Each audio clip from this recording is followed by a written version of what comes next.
Bonsoir. Alors après avoir réalisé cette incroyable expédition longue de 8000 km et débutée au Pérou le 4 janvier, qu'est-ce que vous ressentez aujourd'hui?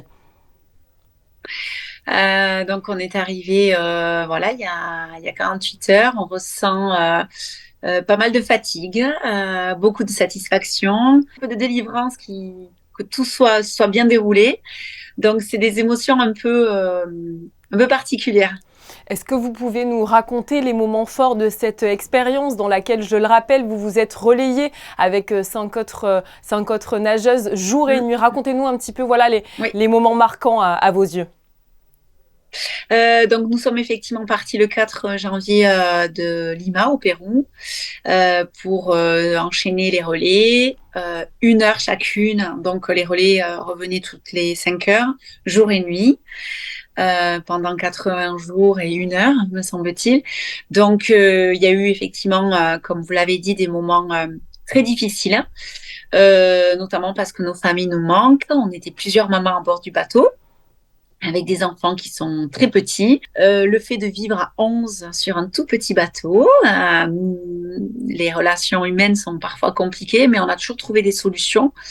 Et puis, effectivement, je pense que quand on a atteint le milieu de la traversée, au moment des 4000 km, ça a été quand même mentalement une étape très importante pour toute l'équipe, où on s'est dit qu'on était plus proche de l'arrivée que du départ. Et puis, ces dernières semaines, quand on est arrivé dans les Tuamotu début mars, on avait encore une vingtaine de jours à ramer et voilà, il nous tardait vraiment d'arriver pour revoir nos familles et récupérer un peu de l'énergie.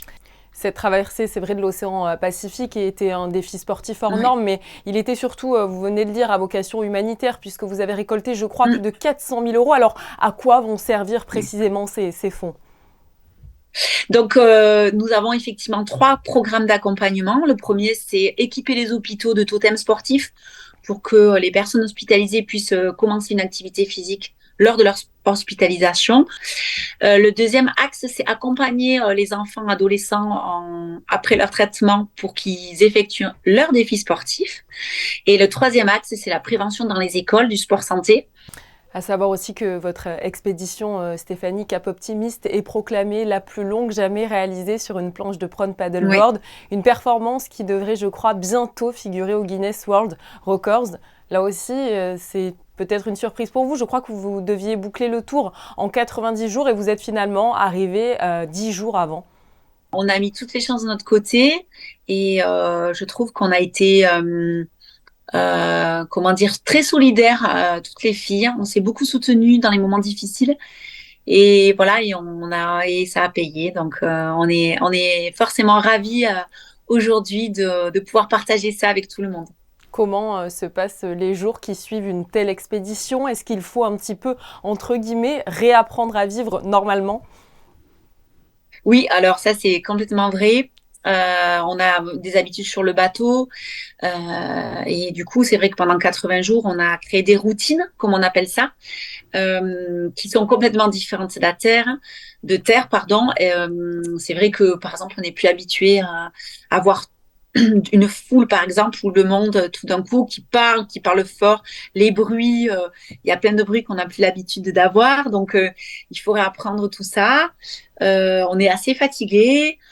Mais on est aussi très motivé pour ce matin. Par exemple, on était dans les écoles de Montréal. On a déjeuné avec les Amazones, ces femmes qui ont eu un cancer du sein et qui aujourd'hui se sont regroupées en association. Ensuite, à partir de demain soir, on va prendre quelques jours avec nos familles ici en Polynésie française avant de rentrer en France. Dernière question pour finir, un mot sur la Fondation Princesse Charlène dont vous êtes, je crois, l'une des Oui, ambassadrices. oui, oui, c'est une fondation qui me tient énormément à cœur. J'ai eu beaucoup d'encouragement pendant cette traversée de toute l'équipe de la Fondation Princesse Charlène. En définitive, la traversée et la cause que défend la Fondation de la Princesse Charlène et toutes les valeurs qu'elle porte, je me retrouve énormément dans les messages qu'elle porte. Donc, je suis ravie de faire partie de cette équipe. Je viendrai prochainement à Monaco, justement, pour participer à des événements Et voilà, je suis ravie en tout cas de mettre mon énergie au service de cette formidable fondation. Merci beaucoup à vous, Stéphanie. Encore bravo pour votre Merci. incroyable traversée de l'océan Pacifique. C'est très gentil. Merci beaucoup.